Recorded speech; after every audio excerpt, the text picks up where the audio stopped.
Hey everybody, Rick Kaufman. I'm running for sheriff of Laurel County, and I've been searching for a way to figure out and try to figure out how to tell my story. It's pretty long, it's pretty complicated, and it's been going on for almost 2 years now. So I was going to try to tell my whole story, but I think I'll just start out with why I have a warrant for my arrest right now. It's definitely one of the reasons I'm running for sheriff. I've been trying to find out for 2 months. Nobody will let me know what it is. They just say it's a violation of a DVO.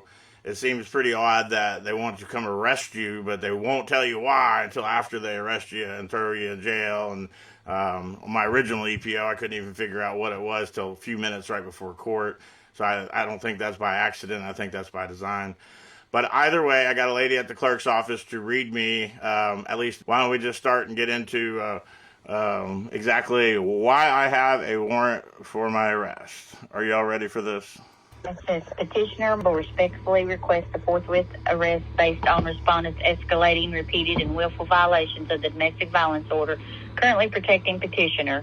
Respondent has created and operates multiple Facebook groups for the purpose of discussing petitioner, the DVO case, and court matters. These groups, none of which existed before the DVO, are used to post false criminal accusations, targeted harassment, indirect identification of petitioner, and ongoing defamation. Respondent continues to refer to the petitioner as my ex, Marsha, and through detailed descriptions. Okay, right there, I like to interrupt because when it says ex, some people might actually think we were married or something. She's an ex-girlfriend that I never lived with. She never moved to Lilly, never lived in Laurel County, still doesn't live in Laurel County. But just wanted to make it perfectly clear, even though on our first EPO she marked down that she was living with me and she was my spouse, but she is not or has not ever been my spouse whatsoever. I have not named her or talked about her in public. I am just talking about my situation on these groups. The Justice for Laurel County group was created in inspiration after the Justice for Doug. Justice for Doug. They wanted to keep it all about, everything to fight for justice for Doug, who was murdered in his home over a weed eater. That doesn't happen by accident. It has to do with the way they run the county. So there's a lot of other people that have a lot of other problems, myself included. So I really just created the Justice for Laurel County group so I can talk about my story, but also so everybody else can talk about their story. Very, very seldom has it even been much about my story in there. I never really know how to tell my story, so I'm going to get right back into it. Tied to petitioner in this case, making her easily identifiable to the community. Respondent falsely accused. Do any of y'all even really know who this woman is? So far, we're already racking up some lies. This petitioner of committing felonies, robbing him, defrauding him, and destroying his business despite official Secretary of State records showing his LLC was administratively dissolved in October 2023 prior to any involvement with law enforcement. Okay, I'll stop you right there. When the Secretary of State, all they want is $15 from you every single month to renew your business license. With all that was going on and building a building and moving and then dealing with all the stuff I was dealing with her and some of the other people that she had team up against me, I forgot to pay the $15, but I did operate business all the way through till even a few weeks after I was removed from my property on March 5th. So the business, I have invoices, I have filed taxes. The business I still have an EIN number. So the business is still quite active. Hope to be able to rebuild it one day, but the business was not dissolved because I forgot to pay the $15 for the Secretary of State. I still operated business. I still filed taxes. Or judicial. Respondent privately admitted by text message that the only alleged contract was written by him, signed under duress, and therefore invalid, yet he knowingly continues posting publicly that petitioner stole it. Okay. Respondent. All right, well, let's get into that for a second. I got a few things to show you right here. How about after we signed that contract that she says was under duress, how about this email she sent me? Look, please send me a copy of that contract we just signed. Here's another email. In December, you'll notice that it went from give me a copy of the contract to where she starts changing, and you'll see what she changes it to here in a minute. But we'll do up a contract. She's just talking about it. We got all kinds of emails here talking about it. Here's another one that says... No, as I've always said, I have no intention on taking that property there. Okay, does this sound like somebody under duress here? We can figure out the house contract and Just email after email, texts, Facebook Messenger. Here she is drafting up. So now she's wanting to change it from a lease after I spent over $100,000 building this building up here. Now instead of me owning the property, contract to purchase, now she's wanting to do leases and all that stuff. Here she is talking about coming up with drawing up a lease. Okay, well, we had a contract on the property. If you notice that contract she wanted me to send a copy of, it didn't say send me a copy of the lease. So after I spent over $100,000 on this building and this property, the down payment, paid the mortgage payments directly to the mortgage company and all that. And look, here's even the building contract in my name, paid for me. All the receipts I paid for everything. You know, she put a couple grand on a Lowe's card, in which I had paid that back in December. So it's just getting into a little bit of ridiculous that she did, in fact, rob it. So there's just more lies that she's got so far. But let's go ahead and get right back into this. Has also escalated by attacking public officials, including Mayor Weddle, Deputy Weddle, Sheriff Root, and Sheriff's Department. Judge Jones, Judge Joyner, respondent public. Okay, you're daggone right. I've been calling them out. I don't know exactly what this has to do with the DVO between me and her. And by the way, she has a DVO against her, so it's not just me and she's like just a petitioner. She also has a DVO against her, and she's violated numerous times over and over and over. Everything from posting nude pictures to she's running around with a big black binder all over town, slandering me to everything. I just heard she's bad-mouthing me to other candidates and all that stuff. So she's kind of guilty of what she's accusing me of here. Publicly blames his attacks on these officials because the petitioners exhibiting increasing instability and fixation. Respondent was previously arrested under this same DVO for similar behavior and was explicitly warned by... Wrong. It was not similar behavior. She made false accusations that I punched holes in the ceiling, I cut power to the house.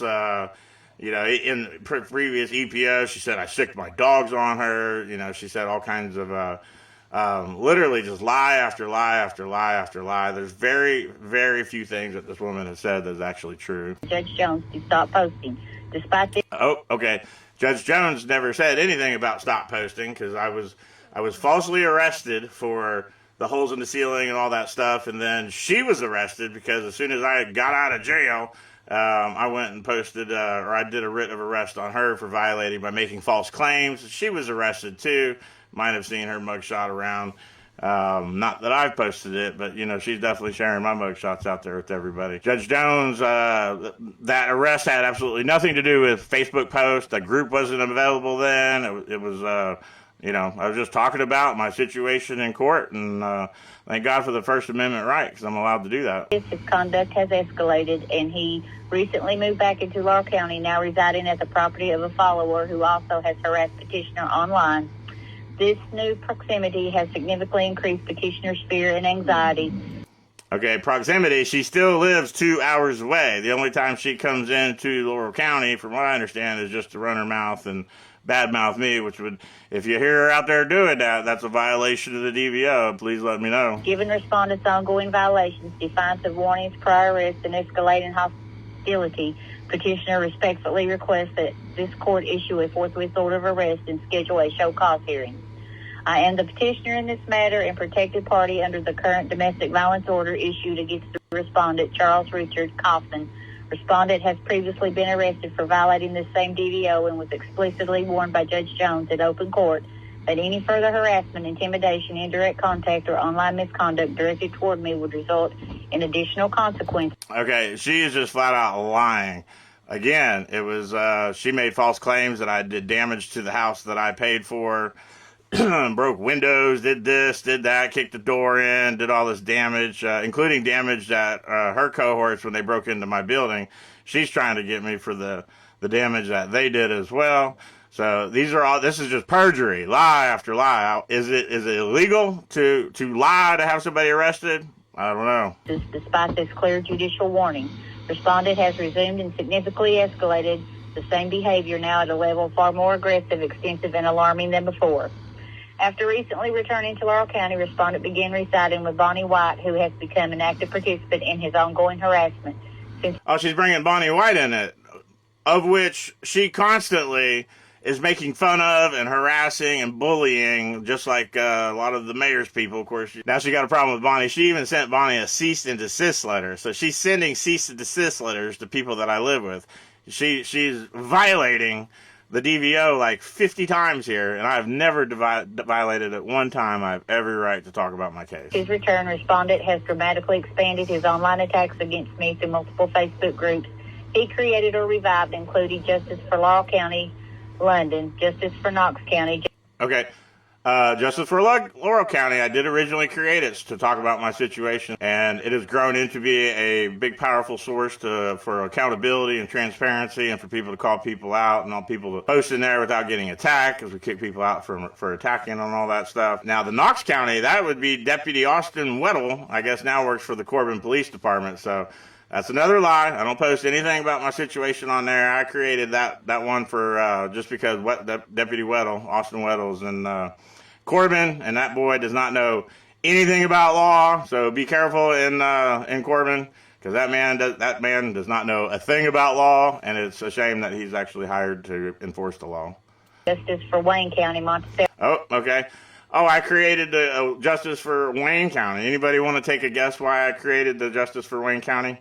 It has to do with the fact that the Justice for the Doug Harless situation got turned over to a prosecutor in Wayne County, and I heard that guy is so corrupt. So as soon as I heard that man was going to be in charge of whether or not charges go against all these corrupt police officers that took the life of an innocent man, Doug Harless, so that's why I created that group. So that had nothing to do with her, and you don't see, go look at the group. You don't see anything in there on her. Hello, narcissist abuse. Okay, narcissist abuse.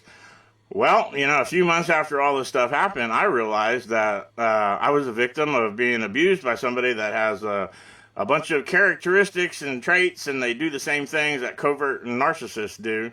So I created the group because awareness of narcissism should be really, really, really coming on the forefront, because a lot of trouble has the people that are causing the trouble are narcissists. They do smear campaigns, they lie, they cheat, they try to destroy lives with no empathy. So I created the narcissist abuse group more as a support group, and I even counsel people all over the world. I've done video time in Australia, England, Canada, all over the United States. There's a discovery period that when you start seeing those posts in the narcissist abuse group, that you actually realize, hey, these people all do the same damn thing. And my situation is no different. Others, as well as through his personal Facebook page, Rick Kaufman, and his business page for Shirt Warehouse. These groups and pages have been used for the specific purpose of discussing me, spreading false information about me, commenting on this case, attacking the judicial system, and generating hostility toward me and anyone involved in enforcing the DVO. All right, absolutely. It's God bless America. It's my freedom of speech to be able to talk about my case. It is not a closed case. Anybody can go down to the courthouse in the family court. And my name is Charles Richard Kaufman. Feel free to go down there and pull the court record. It's public information, and I have every right to discuss my case. Now, if I did actually lie and say something like, that she stole the property and she didn't, okay, that might be. But as you saw earlier, I did not steal that property. I put the down payment on the house. She never moved in. She was supposed to originally split the house with me, but as soon as we closed on the house, she disappeared for a couple of weeks. And then she comes and says, "Oh, I don't want to live there." So it left me do it instead of splitting it in half. I paid for everything: the down payment, the mortgage payments, all the utilities were in my name. That is my house. The building here behind me, all that stuff is mine. She never had more than just a couple boxes in there. This is absolutely ridiculous. I've never lied about anything. So she should, if she don't go to jail for making these false accusations, well, let's just say that's why I'm running for sheriff of Laurel County, so that this kind of stuff doesn't happen to anybody else. Respondent repeatedly and intentionally posts false accusations claiming that I robbed him, defrauded him, stole property. She did rob me. She did. I mean, I have so much evidence. I have all the receipts. I have all the bank statements. She robbed me blind. Conned him and committed felonies. He regularly refers to me as a criminal. These statements... Hey. If you do criminal activity, you might be labeled as a criminal. Are completely false and designed to cause humiliation, intimidation, reputational damage, and public targeting. Now, just so you know, most of my beef is with the sheriff's office and Judge Jones and Judge Pointer and the corrupt system that goes on in Laurel County. That's where my beef is. That's where my story. I'm not the first guy to have an ex to try to get him in trouble with the law. I'm not the first guy that's had somebody try to be robbed blind. I mean, as soon as they realized that I turned this $200,000 piece of property into $500,000 and I paid for all that stuff, you know, she started getting a little greedy and wanted to take it all from me. And, I mean, that's just absolutely horrible what she's done to me. My son, the judge has made a minor child homeless in a house that she never lived in. I mean, this is why I'm running for sheriff. It goes on and on. I don't have time to read all this. Yeah, it goes on and on and on, and I don't have time for it either. Speaking of time, this is almost 2 years now. My son's 16, 17, getting ready to be 18. These are prime years of his life, and they're being wasted while we're bouncing around, living in an RV, been at 14, 15 different places. Have a warrant out for my arrest for that. I mean, can you even believe that? And I counted up, I watched through this a little while ago, over 20 lies, okay? Do you think there should be some sort of consequence for what she's done? She's ripped me off. She's conned me. That's my home. That's my building. That's my business that I've done since 2008. That's 18 years ago I started that business, and I barely knew her a fraction of the time. So, you know, this is all because of the massive corruption. It's not like the good old boy system where, you know, people get zoning deals and they keep Walmart out. No, the corruption in Laurel County is where they rape the average or low-income citizens. They do drug courts. They put people in jail. They put Bonnie in jail. Of course it was going to get dismissed, but that doesn't mean that they didn't retaliate for what she says and made her go to jail, get her picture taken, and then go to court. Of course, this is what I have a warrant out for. I have a $2,500 bond in order to handle the situation, and I got to go to jail, and I didn't know what it was for, and I've already been to jail twice, and I've not done anything wrong. I've never even been accused of making a threat. I've never been accused of doing anything violent, because trust me, if I had a violent history, and I had made threats to this woman, or done any of that, it would be plastered everywhere. The best thing they got is some sort of video where somebody else was being hostile and being an idiot and should have got their butt whooped. But instead, I was a professional. I was able to keep my cool. I don't ever get into fights. I did get a little mad and I yelled a little bit when she brought 6 guys with 6 inches of snow and a U-Haul storming my property unannounced and put me through this hell. And but it should have never happened. You know, Laurel County operates on a completely different set of rules than Woodford County or Fayette County, and we're going to stop that. It should all be the same everywhere. I want your vote for Rick Kaufman. I'm going to go in there, and I'm going to get to the bottom of the corruption. I want to take care of people with drug addiction problems, make sure that illegal gambling doesn't come. We'll investigate corruption, and then all this harassment that I receive and Bonnie receives, and then all these false reports to have somebody arrested with no consequences. Vote for me, and that's all going to change. Rick Kaufman, thank you.